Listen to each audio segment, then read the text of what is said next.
WhatsApp guys, Bihar election result, Pappu और RJD के चमचे सदमे में चले गए। अरे भैया, मिस्टर मोना भाई की वीडियो है, देखते हैं मीम से भरपूर वीडियो, ओनली फॉर एंटरटेनमेंट। 1 2 3 गो।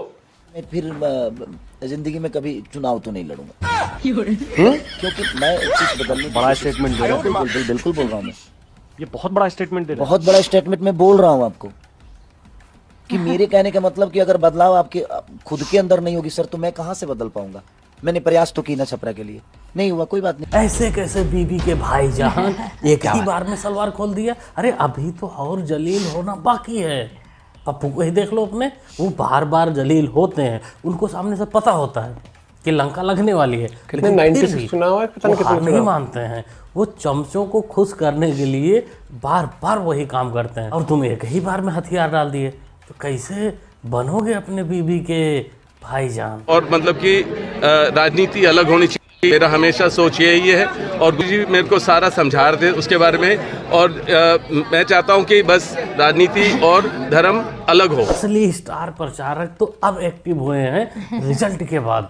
माथे पर त्रिपुंड, कंधे पर रामनामी महामंडलेश्वर राबर्ट वाड्रा जी उर्फ चमचों के जीजा जी। ये धर्म और राजनीति दोनों को अलग करने आए हैं। बिहार की जनता सबसे ज़्यादा खुश नहीं है इस रिजल्ट से। और अगर कभी भी ये सोच या विचार हो कि इसको दोबारा हो, इलेक्शन दोबारा हो, बैलेट पेपर से हो, मेरे को ज़रूर लग रहा है कि बिहार की जनता दिखाएगी कि रिजल्ट बदलेगी। और ये जो मेरा सोच है और जो मैं कह रहा हूँ, ये मेरा अनुभव है कि लोगों के बीच में रहकर और उनकी मांगे हैं कि हम उनकी सोच और उनकी मांगे हैं उसको बुलंद करें और समझाएं लोगों को कि ये जो देश में चल रहा है, इस तरीके की जो चुनाव होता है, ये बिल्कुल गलत है और लोग सहमत नहीं है उस पर। और इस तरीके से प्रगति नहीं होगी देश की। सही कह रहे हैं चमचों के जीजा जी कि भाई चुनाव बिहार में दोबारा होना चाहिए, क्योंकि ये काफ़ी दिनों से जमीन से जुड़कर काम नहीं कर पाए। तो साले साहब की सरकार आएगी तब ये जमीन से जुड़कर काम करेंगे, दूसरे की जमीन से। बाकी इनका चोला तो इशारा कर रहा है कि वाड्रा साहब घर वापसी करने के मूड में है, या फिर लोगों को साले के तरीके से धोखा ही देना चाहते हैं। जो भी हो भाई, इसे तो यही कहा जाएगा कि सब मोदी जी की माया है,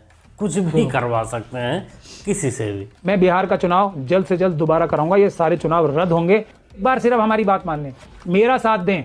मैं कानूनी नुक्ता नजरी से, सिर्फ कानून में और आंदोलन करके मैं बिहार का चुनाव जल्द से जल्द दोबारा कराऊंगा। ये सारे चुनाव रद्द होंगे। वो सब बाद में कर लेना, पहले सबसे पहले तो तू ये कर, जो भाड़े का काला कोट लाया है उसको जाकर वापस कर दे, नहीं तो उसका भाड़ा बढ़ता ही रहेगा। और इस बकलोली का तेरे को सिर्फ 400-500 रुपए ही मिलेंगे। और भाड़ा बढ़ा तो फिर भाड़ा देने के लिए तेरे को जब इलेक्शन कमीशन बुलाता है तब नहीं जाता है कि उस कोर्ट को वापस कर। और अगले चुनाव की जहाँ तक बात है तो वो तो तेरे बाप के भी बस की बात नहीं कि वो दोबारा करवा ले। ये जो हार दिखाई दे रही है, इस हार को हम नहीं मानेंगे। और उसका स्पष्ट कारण है क्योंकि ये जनता की दी हुई हार नहीं है, ये चुनाव आयोग की दी हुई हार है। लौटा दो मियाँ, जितने विधायक तुम जीते हो वो सबका हार लौटा दो।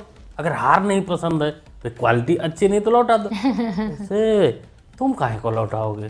तुम तो अखिलेश यादव वाले हो, उत्तर प्रदेश वाले हो। अरे तुमको जो हार मिलने वाला है वो तो 1 साल बाद मिलेगा। तुम अभी से काहे क्यों चिल्ला रहे हो ना? हार जब मिल जाए, जब उसकी क्वालिटी ना समझ में आए, क्वालिटी लौटा देना। बाकी यूपी की बात हुई तो एक यूपी का ही खबर पकड़ लेते हैं।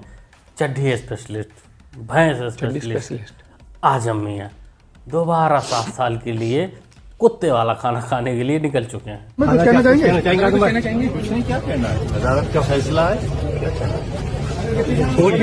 7 साल की सजा सुनाइए। बेहतर है, गुनाहगार समझा तो सजा सुनाइए। कितना प्यारा गुनहगार है। वैसे इसमें निर्मोही जो बाबा जी हैं योगी आदित्यनाथ, उनका कोई हाथ नहीं है। ये सब पाप पहले के हैं, मतलब एक पाप उतरता है तो दूसरा पाप चढ़ जाता है। और अब की वाला पाप तो बाप और बेटे को दोनों को साथ साथ चढ़ा है पूरे 7 साल के लिए। और हम दोनों ने एक शराब की दुकान लूटी थी। देखिए हमारे कारनामे तो देखिए आप, हम दोनों ने मिलकर एक शराब की दुकान लूटी थी और बोतलों के अलावा 16,900 रुपया गल्ले से भी लूटा था। तो हम तो गिनीज बुक में भी पता नहीं हमें कहाँ जगह मिलेगी। जब हमारा इतिहास लिखा जाएगा। मिल जाएगा भैया, टेंशन ना लो। कहीं भैंस का जिक्र हो रहा होगा, कहीं चड्ढी का जिक्र हो रहा होगा, हो रहा है। कोने में तुम्हारा भी जिक्र आ ही जाएगा। आजम खान की जीवन कथा जो है, डिस्क्लेमर दे देना कि कृपया चमचे इससे दूर ही रहें, क्योंकि वो पढ़ेंगे तो फिर हाजमा में दिक्कत हो जाएगा। जैसे अखिलेश मियाँ को अपने बिहार का चुनाव का रिजल्ट नहीं हजम हो रहा है, वैसे तुम्हारी जीवन गाथा नहीं हजम होगा। जिस दिन हमारी सरकार बनी, केंद्र से लेकर राज्य तक एक एक चुनाव आयोग को टंगवा दिया जाएगा जो जो इस षड्यंत्र में है। सो और जो गुजराती अगर यहाँ बैठकर वहाँ दिल्ली ब्लास्ट होता है, आज तक गृह मंत्री को बोला जाता था रातों रात विधायक खरीद लेते, सरकार गिरा देते, उनसे अगर जांच तक नहीं हो पाया क्योंकि वो बिहार चुनाव चोरी करने में बिजी थे। तो क्या दिल्ली ब्लास्ट का खुलासा करेंगे? चाहे अनपढ़ बनाने से पहले थोड़ा रिसर्च कर लेता तो पता चलता कि दिल्ली में जिन जिन का नाम आया है, जो आरोपी थे, उन सबको पकड़ लिया गया है। और वो सब पकड़े जाने वाले जो डॉक्टर हैं, तेरे जीजा जी हैं, उनके लिए कभी सड़क पर आएगा नहीं, बस हवाबाजी करवा लो इनसे। बस इलेक्शन कमीशन पर भौंकना होगा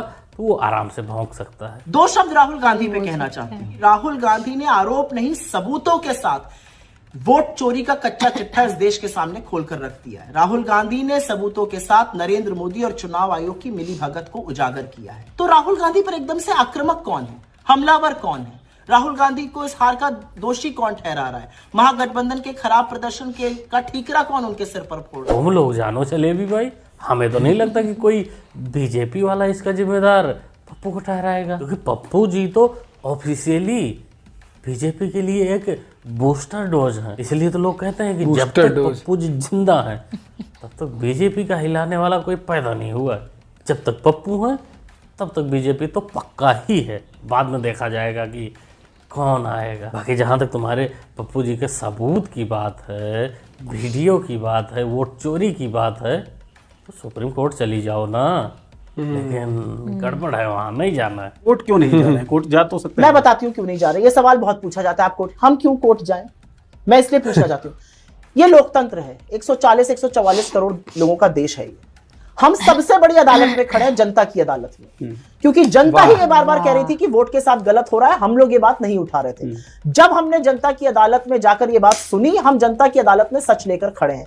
आप मुझे एक बात बताइए, हम तो चलिए विपक्ष हैं, सत्तारूढ़ दल है, एक संवैधानिक संस्था जिस पर जिम्मेदारी है निष्पक्ष और स्वतंत्र चुनाव कराने की, वो कटघरे में खड़ी है।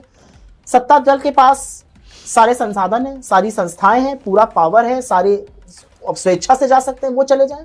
मेरा अपना मानना है, आप कोर्ट जाकर मतलब सच भी हम दिखाएं, उसको सिद्ध भी कराएं, नहीं। हमारा काम है एक संस्था जिसके ऊपर जिम्मेदारी इस कॉन्स्टिट्यूशन ने दी है, उसको हमने लाके कटघरे में खड़ा कर दिया। अब ये देश डिसाइड करेगा कि उस संस्था के साथ क्या। देश क्यों करेगा? सबूत तुम ले जाओ, सुप्रीम कोर्ट में फाइट करो यार। गजब, दिल्ली गजब है भैया, मुंबई में किया है, हरियाणा में किया है, और अब बिहार में किया है। रोना किस बात का आ रहा है? कोर्ट तुम्हें जाना नहीं है, कोर्ट को सबूत दिखाना नहीं है, सब जनता में दिखाना है, जनता को भरमाना है।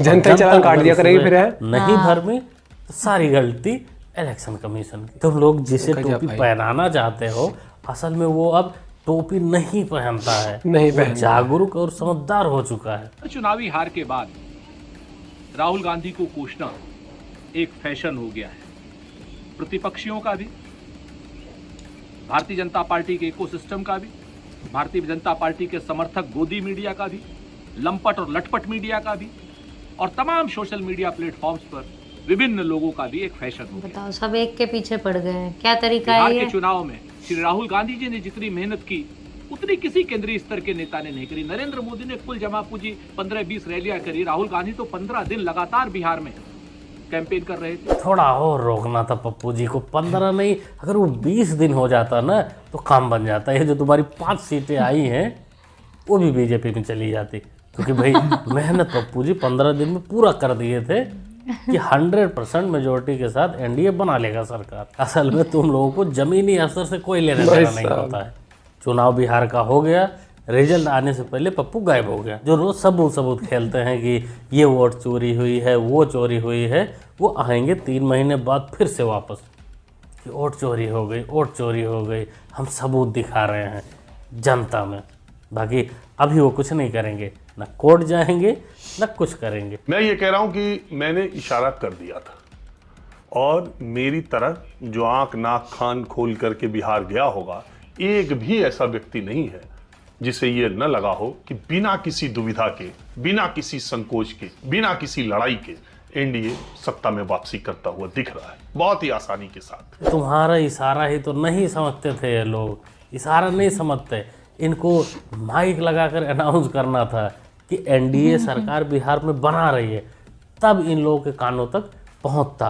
वैसे ये काम अगर आप करते आपकी नौकरी तो चली जाती, क्योंकि सच्चाई से इनका कोई लेना देना नहीं होता। इनका तो सिर्फ एक ही टारगेट है, पप्पू प्रधानमंत्री बन जाए। जा रही थी अपनी आइडेंटिटी असर्ट कर रही थी, बाबा साहब का नाम ले रही थी, चिढ़ रहे थे ये लोग। पैनल में जितने लोग थे सब क्या ही बोलूं, मतलब सभी वर्चस्ववादी लोग थे, सब एक जाति जमाती के लोग थे। उनको अच्छा नहीं लग रहा था कि मैं उनके बगल में बैठ करके उनसे आधी उम्र की होकर के, उसमें महिला होकर के, उसमें बहुजन महिला होकर के उनसे मैं सवाल कर रही हूँ। सवाल नहीं रे बदरिया, उसे थेथराई बोलते हैं, और उसी थेथराई का जवाब बिहार की जनता ने दे दिया। ये बदरिया का चेहरे का रंग उड़ा उड़ा कैसे लग रहा है, भाई कुछ तो गड़बड़ है। लालू फैमिली में इसके साथ भी कुछ ना कुछ हुआ है, जैसे बहनों के साथ हो रहा है। उनके पिटाई तो हुई है इसकी, या कुटाई हुई है, या डांटी गई होगी बेचारी, क्योंकि चेहरे का रंग तो उड़ सा गया है। क्या लगता है दोस्तों, क्या कहना चाहेंगे इसको? कमेंट बॉक्स में अपना राय जरूर दीजिए। पिछली वीडियो में तो थी कि चेहरे का रंग उड़ने का पिछले वीडियो में थी हो सकता है। बाकी ओवरऑल पूरी वीडियो के बारे में आप लोग क्या सोचते हैं, क्या कहना चाहते हैं? भाई देखो, अभी ये कुछ दिन और चलेगा, ये फिर ये साल, 1.5 साल, 2 साल में मुद्दा शांत रहेगा, फिर अगला इलेक्शन आने के टाइम पर फिर से उससे पहले चलेगा, उसके बाद फिर चलेगा, रिजल्ट आने के बाद। और जहाँ अगर कहीं जीत गए फिर नहीं चलेगा, जिस जगह हारेंगे वहां चलेगा। देखो भैया, सबसे बड़ा तो एक ही हो गया कि इनकी पार्टी के ही लोग इधर उधर बट गए, तो उससे और टुकड़े हो गए वोट्स के। आरजेडी में जैसे तेज प्रताप था, हर एक चीज थी, वही लीडर ने अपनी पार्टी खोल ली। फिर वो कौन है, एक और वो किशोर करके हैं, कौन है, उन्होंने अपनी पार्टी बनाई थी, उनके वोट नहीं आए, बिल्कुल 0 सीट्स आई हैं, 0 सीट्स आई, लेकिन मान लो जो वोट मान लो आरजेडी को मिलने थे वो कुछ बट के तेज प्रताप को चले गए, कुछ बट के इधर चले गए, कुछ बट के कांग्रेस को।